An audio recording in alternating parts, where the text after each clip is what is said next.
5 metre लामो झुलुङ्गे पुल।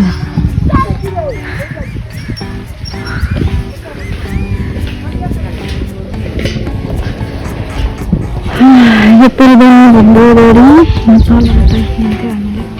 प्रत्येक वर्षमा यो फेरेर बनाउँथ्यो। अहिले पनि तलको बाटो पनि हिँड्ने गर्छ मान्छेहरू। यो बनेपछि धेरै राम्रो उचाइ एकदम माथि राम्रो बनेको रहेछ। बुवालाई लिएर हामी आएको पुल हेर्न घुम्न। बुवा र छोरा हिँड्दै हुनुहुन्छ अगाडि। बुवा छोरा बक्राको खोला, यो बक्रा खोला हो। बक्रा खोला एकदमै ठुलो छ। खोला त एकदमै ठुलो हुन्छ। यो पुल बनेको हेर्नुहोस्। यो पुल बन्नुभन्दा अगाडि चाहिँ सबै मान्छेहरू यहाँ मुनिबाट हिँड्ने गर्ने यो बाँसको पुलबाट। प्रत्येक वर्ष यो बाँसको पुल चाहिँ फेर्ने गर्छ।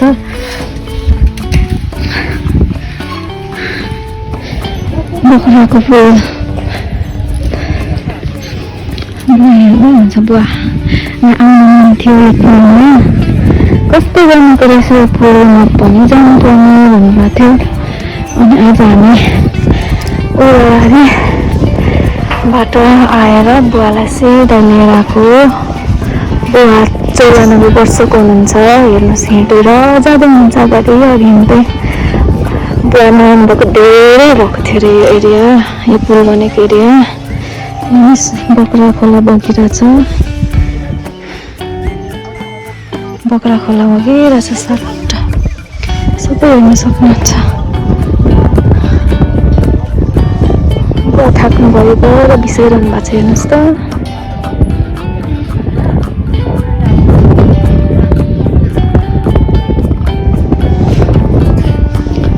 बक्राको पुल यताबाट बगेर आउँछ। हेर्नुहोस् यताबाट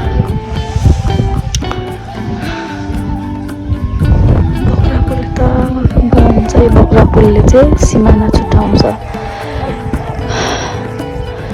रतुवामाई नगरपालिका बक्राको यतापट्टि यो बक्रा पुलदेखि यता चाहिँ यो बक्रा पुल टक्क भयो। यो बक्रा पुल उता चाहिँ सुनवर्सी नगरपालिका होला सायद। सुनवर्सी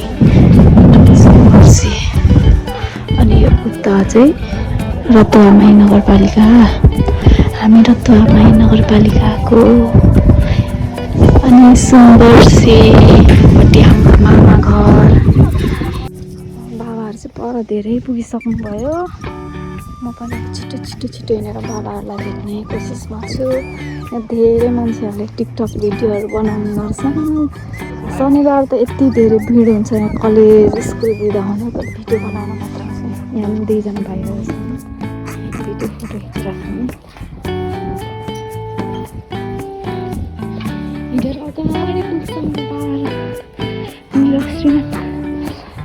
रमाइलो यसरी हिँड्न पाउँछ कहिले यो पुलमुनि मान्छेहरूले के गर्छ पानी नभएर मान्छेहरू यत्तिकै बाहिर जलाएर कुर्दो रहेछन्। एकदम है 4 लेनको यो 4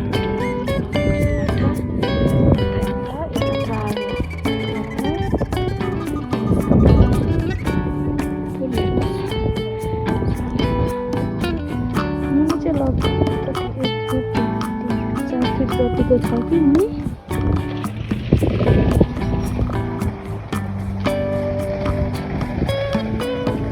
हेर्नुहुन्छ आवाज के पायो भने त अहिले पनि यो माथिको पुल बन्नु तापनि बाइकहरू मुनिबाट हिँड्छ। माथिबाट पनि हेर्नुहोस् हिँड्ने गर्दा रहेछ। मुनिबाट पनि हिँड्छ। हेर्नुहोस् तल पुलमा त्यस्तै हेर्नुहोस्। हामी पनि पहिला माया चाहिँ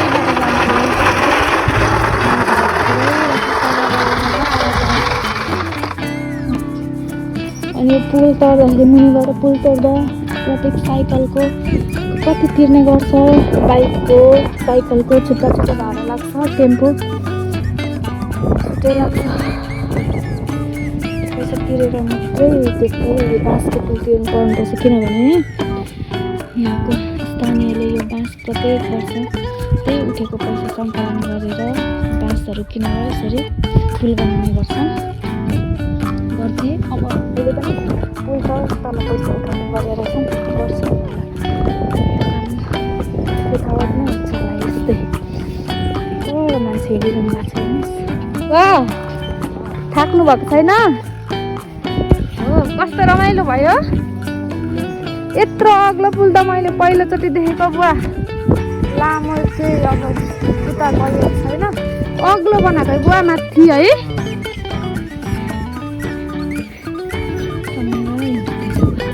घरबाट साबुन पानी मजाले हात धुनुपर्छ है।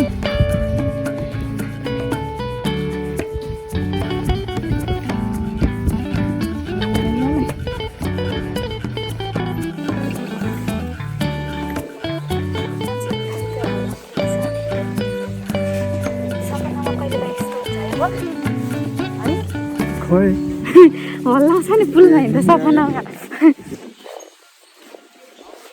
थोरैजना हिँड्दा नि कति धेरै हल्लेको हो बुवा नि। नहेर्नु नपर्ने यसरी कनेक्ट गरेको रहेछ यो बाइक पनि हिँड्न दिँदो रहेछ यहाँ हेर्नुहोस् न त बाइक आउँदैछ। हामी साइड लाग्नुपर्छ अब।